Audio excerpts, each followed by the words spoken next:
Hola, ¿qué tal? Acá estamos en una nueva semana política, programa del Mostrador Televisión, donde intentamos conversar, dialogar, reflexionar sobre la realidad política, económica de Chile. Y bueno, antes de empezar con los temas, presento a nuestra invitada de hoy, Claudia Sangüesa. Claudia es economista, experta en políticas públicas, académica de la Universidad Diego Portales. Bienvenida, sí. Claudia. Muchas gracias por la invitación. Gracias por venir. Y nuestro Iván Weissman. Estamos acá. Bienvenido. Bienvenido. Estamos más veraniegos. Claudia ya es casi de la casa, nos va a empezar a cobrar ya la próxima invitación. Bueno, se nos está quemando nuestra larga y angosta faja de tierra llamada Chile. Yo vine en auto hace unos días desde Valdivia y prácticamente todo el camino con humo y distintos focos de incendio, y aquí en Santiago ya cada día cuesta respirar, nos estamos quemando. Yo creo que es un tema de política pública que hay que abordar necesariamente, ¿no? Mira, yo creo que lo hablábamos en el diario el lunes, y claro, es un tema complejo porque saca a relucir todo un montón de temas que en Chile están candentes, que tú raspas un poquito y aparecen, justo y justamente. Tampoco hay que perder, para mí, en mi opinión, no hay que perder el foco de que somos un país chico, angosto, que se está desertificando, no por un complot del capitalismo internacional, ni tampoco por un complot por el marxismo-leninismo, el come guagua, sino que porque el cambio climático está cambiando no solo Chile, sino del mundo, y todos los años tenemos este debate de los incendios. Ahora este año se desbordó, ¿no? Lo que sí saca a relucir es que, a diferencia, creo yo, de las políticas públicas de los años 70, que obligaron a hacer una serie de cambios acerca de la matriz de construcción en Chile, los terremotos, que ahora, cuando hay grandes terremotos, que es casi año por medio en Chile, hay problemas, pero no se caen los edificios, no se caen las casas. En el tema de los incendios, que para mí está para quedarse, porque toda la zona del sur, que antes llovía mucho más, que ahora llueve menos, y está lleno de árboles, más allá si estos fueron intencionales o por accidente, etcétera, van a ser cada vez más una parte, lamentablemente, de nuestra conversación entre diciembre y abril todos los años. Ahora, la capacidad del Estado de Chile de reaccionar a este tipo de cosas es donde apunta el debate donde debería estar, que son el tema de las políticas públicas. Y ahí yo le paso la pelota a Claudia. Antes de Claudia, que eres tú la experta en políticas públicas, a pesar de que aquí no hay mucha política pública, pero podríamos conversar y tratar de sugerir políticas públicas. Es muy importante lo que tú dices. Es muy probable, aunque todavía está a nivel de hipótesis, habiendo algunos detenidos, entiendo yo en este momento, pero de que hay muchos de los focos se deben a incendios intencionales, pero ahí también hay un tema de política pública, porque quiere decir que estaría fallando la inteligencia. ¿Dónde está la ANI? La ANI, donde el Estado de Chile invierte miles de millones de pesos al año para mantener un servicio de inteligencia que abastezca y se retroalimente con la inteligencia de las Fuerzas Armadas para prevenir, justamente para prevenir. Si es que estos han sido atentados coordinados, para eso está la inteligencia. Si es que no han sido intencionales los incendios, son casuales, falta política pública de reacción y de prevención ¿Qué opinas, Claudia? Sí, bueno, esto, como estábamos conversando antes, pareciera ser como un desastre natural en el fondo. Y tiene algo de eso, en el sentido de que es un shock, o sea, son desastres naturales en general en los países. Y como tales, por ejemplo, en el paralelo a los terremotos, en Chile, por ejemplo, Chile, claro, se acostumbra, o sea, como sabemos que tenemos terremotos, tenemos ese riesgo, uno debería esperar que el país estuviera preparado para enfrentar una emergencia como es. Y de hecho, los expertos por ahí dicen que bueno que tiemble más o menos regularmente para que no se nos olvide, ¿cierto? Para que no se nos olvide tener una oficina nacional de emergencia, estar coordinado. Ahora, aún con eso, aún nosotros teniendo estos desastres naturales como los terremotos constantemente, tenemos un Estado que no está en realidad preparado para enfrentar ese desastre natural, que es algo que sucede y que va a suceder con certeza en Chile. De eso no podemos estar. Tenemos un Estado que no está preparado, y no está preparado porque el Estado de Chile por muchos años ha enfrentado estos desastres, ha enfrentado la política social como subsidiariamente. entonces para el que lo necesita. Ese es el tema de la focalización y aunque suene majadero decirlo, finalmente como esa es la visión, como ese es el objetivo, como eso es lo que marca la política social, cuando tenemos un desastre natural, como un terremoto, por ejemplo, o un incendio, no hay un Estado preparado para eso. Porque no hay un Estado preparado para enfrentar una cosa que nos afecta a todos homogéneamente. Y no hay un Estado descentralizado que cree, no sé, oficinas descentralizadamente. Es un Estado simplemente la falta de descentralización, esto es brutal. Bueno, es que es parte de lo mismo, porque como el Estado es subsidiario, el Estado simplemente deja, en el fondo, todo funcionar libremente, y esa libertad provoca concentración económica, concentración geográfica, son resultados más o menos obvios, o sea, nada nuevo ahí. Si el mercado actúa solo, si todo actúa libremente, esto produce concentración económica, produce concentración geográfica, es lo que hemos visto en Chile, es lo que tenemos en Chile. Y no hay un Estado... aritmética simple. Claro, y no hay un Estado además que vaya como ortogonal a esa política pública. Entonces, la verdad es que yo siento que como que no tenemos, como que hay una ausencia ahí de una política pública en el sentido de una política que venga coordinada geográficamente, que sea capaz de enfrentar estos desastres naturales. Ya, ahora el tema del terrorismo, si es que esto realmente es como más, que ya no es un shock simplemente, no fue una tontera en el sentido de que alguien dejó una fogata, que también uno podría eventualmente tener cierta... Eso ya se descartó, que la mayoría de los incendios no fue eso. Bueno, si además de eso... No fue casual eso. Claro, o sea, de los 140.000... Es decir, bueno, acuérdate que aquí influyen incluso el mal mantenimiento de los cables eléctricos, influyen muchos factores. O sea, todavía eso está en investigación, pero si además de eso tampoco es accidental, entonces, bueno, eso da cuenta de un problema aún mayor. Y ahí habría que profundizar en otros temas que tenemos así en curso, digamos, por qué está pasando esto, quién tiene la intención. Pero ya necesitamos más investigación. El tema es que cuando tenemos un accidente como este, que es un desastre natural, tenemos bomberos que no son profesionales, ¿cierto? No tenemos un... brigadistas de CONAF insuficientes, poco presupuesto. Además, o sea, la media, digamos, tampoco es tan focalizada en el tema. Se nota la centralización, además, de los temas. Hasta que no aparece el humo de Santiago y nos cuesta respirar, no existe. Y la improvisación. Pero además, esto tiene que ver también con el modelo económico. Sí, o sea, a pesar de que tú dices, bueno, esto no son el capital internacional que se conjuga para... No es eso, pero de cierta manera el hecho de que nosotros estemos deforestando nuestro país, eso produce... Porque esa es la estadística, vaya, yo no me metí en las políticas públicas de los años 70, la dictadura que solucionaron, pero eso no es efectivo porque en los últimos 10 años no se llama matriz, ¿cómo se llama? La cantidad de árboles que en Chile, desde acá a ha crecido. Sí, no se trata de la cantidad de árboles, se trata de la calidad de los árboles. Exacto, entonces es un tema de que tú estás sacando fauna nativa, flora nativa, y estás forestando con eucaliptus y pino. Entonces, el pino es un verdadero terrorista ambiental. Y los eucaliptos también, si uno lo ocupa para hacer el asado, o sea, digo, las hojas. Pero digo, oye, el pino, esas piñas explotan y dispersan el incendio. Entonces, ese es el tema. Que en el fondo, yo no soy experta en medio ambiente, pero los expertos te dicen, eso es. Están desertificando, porque esos árboles ayudan a desertificar. Me llama la atención, igual que en otros países que han sido, en parte de su historia, bien intensos en producción de madera. No sé, por ejemplo, en el caso de Finlandia, ellos antes de producir tecnología producían troncos, digamos. O sea, y están llenos de pinos por todas partes, igual... Pero son de ahí, por su Son de ahí, son más nativos y además hay una organización, en el fondo hay un Estado que responde, o sea, hay una organización, no está todo así como... Yo hacer un punto contra punto porque yo no...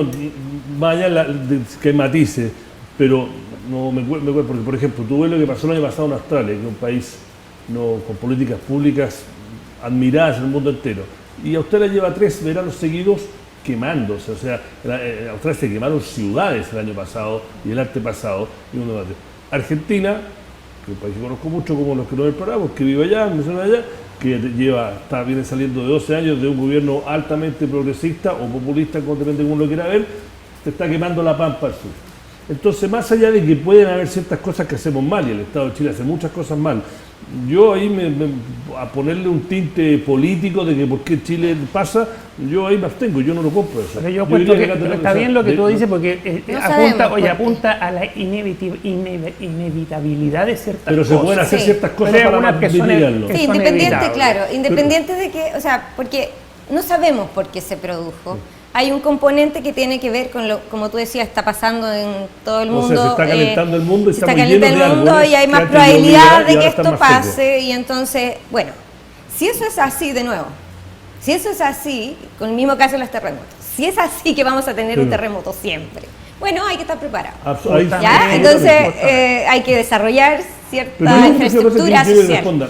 Yo hablé antes de los diseños, por otro tema. Yo tengo un amigo que considerado como un experto, ha trabajado en varios gobiernos, es académico, y él me decía, mira, es súper difícil porque no hay, o sea, me dijo, ni en el primer gobierno de Bachelet, y Lagos lo quiso hacer, y Piñera también, me dice, pero el tema de la capacidad del Estado de Chile de gestionar un Estado que la ciudadanía requiere más, le pide más, me dijo, es súper complicado esto. Es caro. Me dijo, por eso me gustaría que tú, porque yo estoy seguro que sabes mucho más que nosotros este tema.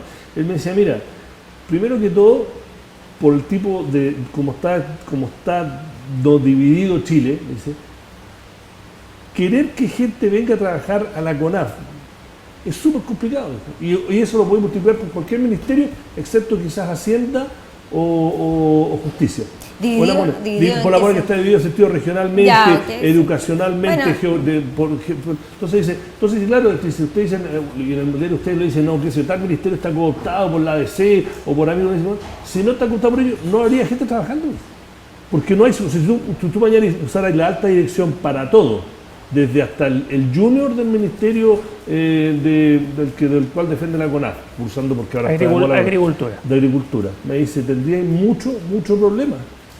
Bueno, ahí tenemos un elemento adicional que también debe ser parte de la política uno pública. No sabe, lo que me pasa con esos argumentos es que uno no sabe si es el huevo o la gallina, ¿no? Absolutamente, ¿sí? Claro. O sea, no tenemos capacidad de gestión, porque tenemos un Estado pequeño, y como tenemos el Estado pequeño nunca adquirimos esa capacidad de gestión. Entonces, no es que uno vaya a construir un Estado e inmediatamente tener una capacidad de gestión del Estado, porque uno necesita experiencia. Entonces, claro, por una parte está la voluntad de querer que haya un Estado que haga una política pública descentralizada, y para eso, si está la voluntad, si está la convicción de hacerlo, supongamos, entonces uno diseña ciertas políticas para poder construir eso, entre formación de capital humano y también incentivos, si esto se construye así. O sea, los países que han descentralizado no lo han hecho así naturalmente, ¿sí? Se producen incentivos, entonces se le paga más a la gente que vive más lejos. Bueno, el Estado de Chile tiene algunos de esos pagos por zona, ¿cierto? Usarlo más intensamente para generar capacidades de gestión descentralizadamente. Para el proyecto de descentralización, este último, yo creo que genera justamente esa tensión. O sea, vamos a necesitar servicios regionales capacitados para evaluar cuáles son las necesidades sociales en todos los ámbitos, las necesidades de innovación, de desarrollo productivo. Al menos eso tengo entendido yo, que ese proyecto justamente no es solamente elección de intendentes, sino que además generar las capacidades técnicas, políticas, para tener gente capacitada en las regiones. Ese es el objetivo. Claro. Pero mira, si uno puede disectar este tema, ya vemos. Intencional, no intencional, eso varía, pero hay políticas públicas en ambos casos. Para prevenir. Déjame decir un poquito. El tema que tú mencionaste, el sector privado, cómo se llenó de bosques exógenos y muy combustibles y muy depredadores, pero negocio para algunos. Se llenó prácticamente toda la zona central de Chile, el centro-sur, ¿no? Sí. Y hoy día faltan políticas públicas ahí también, porque esa gente hoy día que son dos grandes familias, ¿no? Angelini y La Mate, pero también hay intermedios, porque ellos tienen cientos de miles de hectáreas, pero hay varios que tienen decenas de miles. están los suninos, por ejemplo, hay algunos que tienen miles de hectáreas, que uno lo vio, miles, ¿no? Pero miles son muchos árboles, ¿no? Esa gente ya el Estado de Chile incumplió desde el origen, desde la época, tú mencionaste la dictadura, porque el famoso decreto ley 701 que fomentó con plata de todos los chilenos esa forestación exógena, pero a esa gente se le están poniendo requisitos y exigencias para que inviertan en seguridad. Las franjas, brigadas, si debieran tener brigadistas propios, tienen utilidades suficientes como para tener brigadistas propios, porque el Estado de Chile, el Estado de Chile no tiene por qué necesariamente hacer toda la pega. Los privados que se están enriqueciendo con negocios privados, además del daño ambiental, es otro tema, pero tienen que poner de su parte. Bueno, es como la gente obvio, que hace espectáculos públicos y se basa que Carabinero le mantiene el orden público. Bueno, hay dos. El fútbol. Sí, hay dos. Claro, el fútbol, por ejemplo, los espectáculos musicales. Es decir, aquí hay políticas públicas que tienen que también, no solo para terminar, fortalecer lo propio del Estado, ¿cierto? Brigadistas, aviones, y cómo puede ser que estemos esperando el llanero solitario, que llegue un 747 Jumbo a pagarnos, lo dicen. Hasta eso generó debate político. Pero te das cuenta que eso, oye, es no, completamente infantil. Ojalá resulte, pero infantil. Pero además ni siquiera es un debate político. Pero se hizo político. Con altura de miras, sino que es fue como... rasca. Sí, pero déjame, con esto termino la idea. Es un poquito infantil todo eso, ojalá resulte, pero porque deben haber más aviones, más helicópteros, pero por el lado de los privados, las empresas eléctricas, yo creo que los fiscales no están mal, tienen que hacer esa investigación. Hay videos dando vuelta como hay chispas en muchas de esas cables de alta tensión y no está suficientemente limpio. Y tienen utilidades suficientes las distribuidoras eléctricas como para limpiar, ¿no? Reguladas por el Estado. Y son reguladas por el Estado. Las forestales, ¿dónde están los brigadistas de las forestales? ¿Dónde están las zonas de protección? En fin, era solo como un resumen, ¿no? No, es que ahí hay un tema interesante también, que tiene que ver con la concentración. O sea, si todo el territorio, pongamos en extremo, así, si la mayor parte del territorio, del terreno, o sea, de la tierra, pertenece a una persona, supongamos que todo perteneciera a una persona, ya, excepto las ciudades, no sé. Bueno, no estáis tan lejana. Sí, no estoy tan lejana, de hecho. No estoy tan lejana. Estuve justo, esta semana más estuve leyendo un informe de Oxfam sobre la distribución de la tierra en América Latina. Nosotros lo publicamos una parte de zona. Bueno, entonces no estamos tan lejos ya. Pero entonces, ¿uno qué hace? Le exige a ese uno que posee la tierra responsabilidad privada sobre su tierra, o claro, porque tú dices, bueno, uno debería esperar que, bueno, esas personas que poseen miles de hectáreas tendrían alguna responsabilidad sobre esa tierra. Ya, y el Estado podría exigir de alguna manera. Pero hay una distribución y complementar. Pero el problema es que hay una distribución ahí del poder. En el fondo esa tierra le da también poder. El Estado no tiene tanto poder. Y poder político, ya sabemos que financian campañas, ¿no? Hay un problema con la concentración. O sea, si tenemos un país demasiado concentrado, ¿de qué forma vamos a fortalecer el Estado finalmente? Porque si es propiedad privada de alguien el país. Claro, y nosotros estamos aquí, pero ellos deberían tener claro si son dueños. Pero, ¿de qué forma tú les exiges eso? Si no tiene respecto a ellos ningún poder. O sea, hay un tema con la concentración. Pero déjame darte la vuelta al argumento de cómo sería, porque yo he hablado con algunas de las familias que alimentan más de este tema. Me dice, ¿qué pasa eso? Porque ellos tienen brigadas, además, la mayoría de los incendios no pasan los puntos de los mates y los antilini, pasan en otros lados. En general a ellos no les queman mucho. Pero ¿qué pasa por otro motivo que es materia de otro programa? ¿Qué pasa? Del 1%. No, pero te hace el argumento y yo creo que es súper válido, porque si no se convierte en el tema que pasó en Colombia y en otros países. Y dice, ya, ¿qué pasa si concentremos en la Araucanía y usemos estereotipos porque no tenemos tanto tiempo para hacer un análisis tan sofisticado? Pero ¿qué pasa si ya son Mate o son Angelini, por usar el nombre de los que más conocidos que están en ese negocio, se gastan un dineral en armar, en no armar literalmente armar, pero mantener mucho más brigadas para proteger su tierra.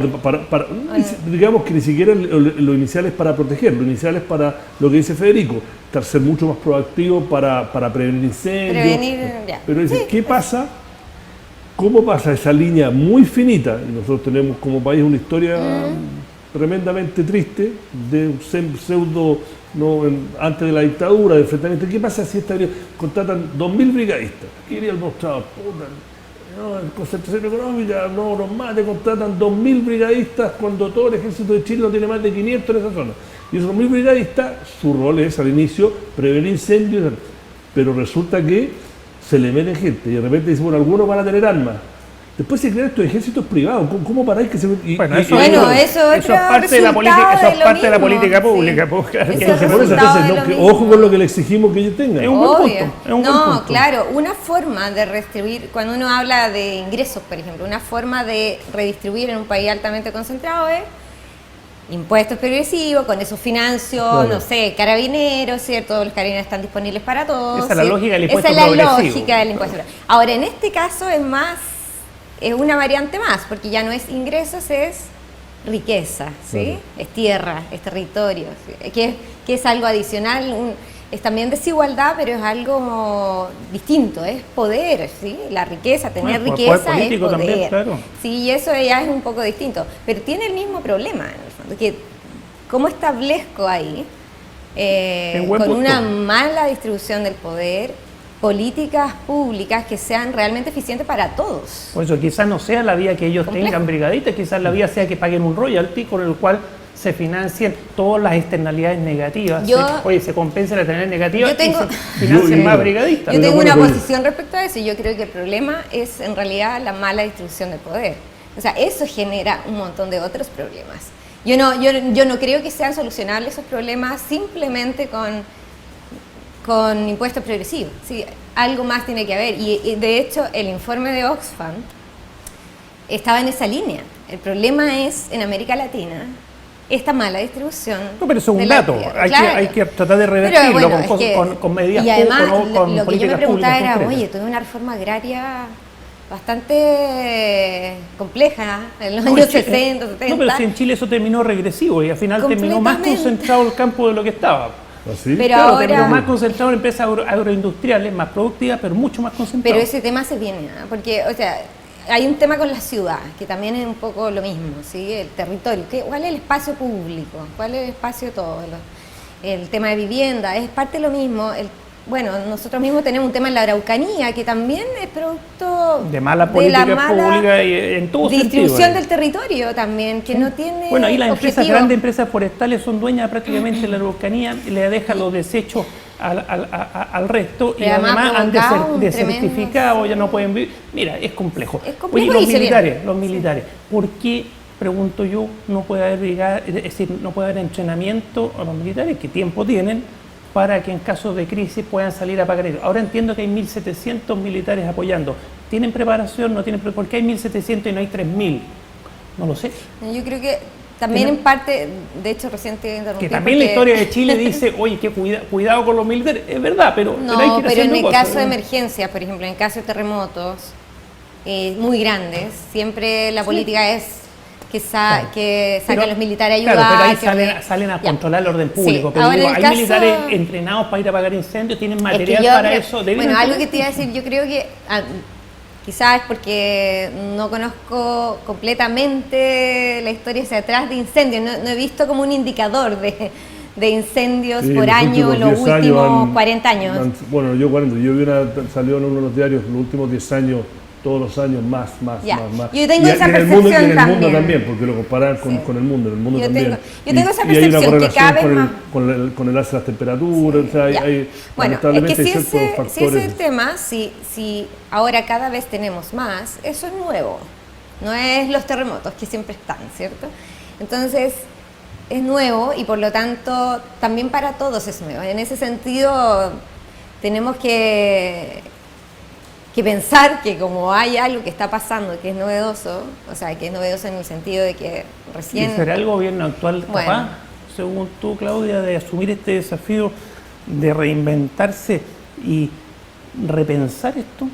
Ya no solo para los terremotos, sino también para los incendios. Mira, a pesar de que yo tengo una opinión bastante crítica de cómo enfrentan otras políticas sociales, como pensiones, por ejemplo, educación. A mí me parece que el tema de desastres naturales puede tener un efecto distinto, ¿sí? Porque finalmente nos puede afectar a todos un poco más homogéneamente. El problema con las otras políticas sociales, a diferencia de esta, es que realmente la élite económica no pertenece al problema, ¿sí? No pertenece al problema de las pensiones, no pertenece a los beneficios. Pero en otras políticas no, pero en este sí, porque en hay este un caso montón sí, de por eso casas veo buenas como que expuestas a quemar o por quemarse. pues ahora en este gobierno falta muy poco, casi que uno lo ve terminando, entonces está complicado. Yo en ese caso creo que hay una gran responsabilidad en el tema de lo local. Por ejemplo, me parece muy importante lo que puede estar haciendo Jorge Sharp en Valparaíso con este tema. Eso me parece aún más relevante, que esté coordinando, por cómo ha surgido un poco ese gobierno local, porque ha surgido un poco desde las organizaciones sociales que están ligadas a los territorios, a los temas urbanos.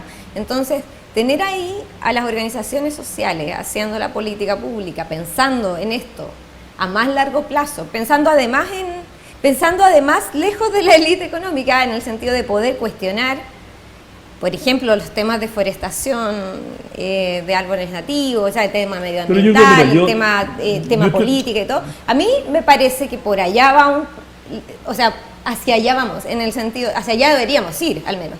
Y trabajar esta política tiene que ser de manera descentralizada en lo local, porque además las necesidades que hay en el norte de Chile son muy distintas a las que hay en el sur de Chile, y la forma de enfrentar también los problemas puede ser muy distinta. Entonces además eso genera justamente lo que decíamos recién, capacidad de gestión, profesionales, gente involucrada en una cosa más local. Yo obviamente que creo que el Estado tiene que tener un rol importante en muchas de las cosas que dice Claudia, pero también yo acá voy a sonar como un cliché, pero creo que lo creo y lo he visto en los ejemplos en los últimos años en Chile, que también nosotros como ciudadanos tenemos que tener un montón de responsabilidades, no decir que la única respuesta no, esto es todo malo porque ha sido culpa de un Estado ausente. Ejemplo, una zona que conozco mucho porque de chico y ya de más grande cuando venía a Chile fui mucho, que es toda la zona de Chaitén. O sea, tú a la gente no podías convencer de que cuando se movió, que no había un complot, no una teoría conspirativa porque los tuvieron que mover de la ciudad de Chaitén antigua, pero la gente quería volver y era imposible. Y yo fui un año y era así, había un organismo social organizado que tenía una visión de una teoría conspirativa. Entonces también tenemos toda la zona que el maremoto y el tsunami destruyó, que los privados crearon kilómetros, hicieron libros, que fue hecho en conjunto con agrupaciones locales desde las caletas a los pescadores, qué sé yo. Eso se reconstruyó y algunos no quisieron usar cepileras. O sea, hay también una responsabilidad nosotros como ciudadanos de tomar conciencia. Bueno, pasa en Valparaíso que vuelven a construir en los mismos lugares. El Estado tiene que tener suficiente fuerza para imponer ciertas cosas en beneficio del bien común, ¿no? O sea, yo entiendo, no comparto lo que dices, pero lo entiendo tu posición. Pero yo creo que también hay un tema El chileno porfiado, eso sí. Es porfiado, pero también hay un tema de desconfianza, creo. Es de confianza en lo que me están diciendo. Y eso se plasma en las estadísticas. O sea, tenemos una desconfianza gigante en las instituciones políticas. Entonces, finalmente, me están diciendo, o sea, no confían las personas. Y ese es el problema. Y eso es transversal, políticamente. Y por eso es importante generarlo desde lo local, la política. ¿Sí? Tenemos que pensar en otra forma de hacer política, porque ya desde arriba a abajo la confianza no está. No está, ahí no va a germinar nada. Entonces, por eso digo de nuevo, la importancia de lo que está haciendo Jorge Sharp en Valparaíso puede enseñar mucho. O sea, otros han hecho también algo parecido. Claudia, cuando yo hablo del Estado, hablo en general. El Estado también es la política local.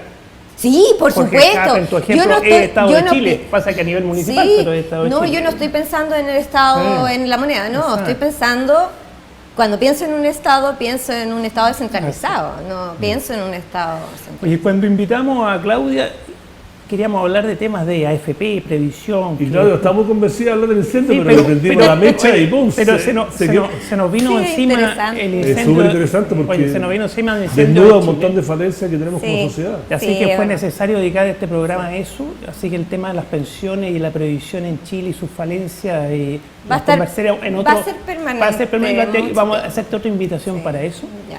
Y Muchas respecto a los incendios, seguramente hay muchas aristas que no hemos tocado, de la prevención, para qué decir la inteligencia como servicio de inteligencia, para qué decir los déficits que hay. Materialmente, cómo se apagan los incendios, si en el día se dedican todos los brigadistas a proteger las casas, porque son imposibles con los vientos de apagar. En la noche el viento para y está el fuego ahí latente, es el momento de atacar, pero ya no hay brigadistas para trabajar de noche porque está todo el mundo reventado, porque no hay suficiente gente. Hay mucho, hay temas de todo tipo, muchas aristas que se nos quedan fuera, pero espero que hayamos aportado algo a la discusión y ojalá el llanero solitario que llegó sirva de algo. Vino por 2 días. Vino por 2 días. Qué freak eso. Pero es que es muy freak. Es que una psicóloga chilena casada con un millonario se gasta 2 millones de euros para andar. Hay todo un debate político si lo aceptan o no, hay un debate técnico si es capaz o no es capaz. Acá que se va a caer, oye, que se va a caer, que no se va a caer. Y ella dice que no. Entonces, lo que dicen que el avión, oye, porque dicen que el llanero solitario del avión no puede andar. No, eso es un mito. Bueno, yo leí en la mañana que eso es un mito. Sí, está lleno de mitos. Otro mito que hay, que investiga los jaguares, ojalá resulte el llanero solitario y nos ayude. Pero después de los 2 días, ¿qué pasa? ¿A quién hay que va a poner la luna? Claro, ¿a quién hay que rentarle ese tremendo avión y cuánto vale? Y yo voy a poner el último dato freak, porque el día de la mañana dije, ya esto de Chile, somos muy únicos en muchas cosas. Digo, ¿quién es el que está haciendo todas las relaciones públicas, por usar la palabra, para el avión en Chile? Eso se llama Dieter Lindenberg. Dieter Lindenberg es un director de SOCI, de SQM, que también es profesor de la Chile. ¿Y quién quiere hacer el marketing? Todo es marketing. Oye, ¿y quién quiere hacer el negocio con el llanero solitario si resulta? Porque seguro que atrás es psicóloga. Yo ayer me leí su historia de Washington. Es un curioso caso. Eso sí que es noticia en desarrollo. Bueno, pero lo curioso sería que apagara el incendio. Sería estupendo. Sería estupendo. Y si alguien está haciendo negocio apagando incendios y es legítimo y está dentro de los precios internacionales, bienvenido sea. Sí. Si el Estado de Chile le faltan aviones, le faltan helicópteros, le falta todo. Gracias, Claudia, por estar con nosotros. Quedado pendiente de temas de FP Previsión. Sí. Gracias, Iván. Gracias. Y la próxima semana el último programa. Eso, próxima semana, último programa de esta temporada, porque la verdad es que en Chile las temporadas terminan fines de enero, principios de febrero, y parten nuevamente en marzo. Esto que el año termina a fines de diciembre parece que no es tan cierto. No. Nos vemos. Chau.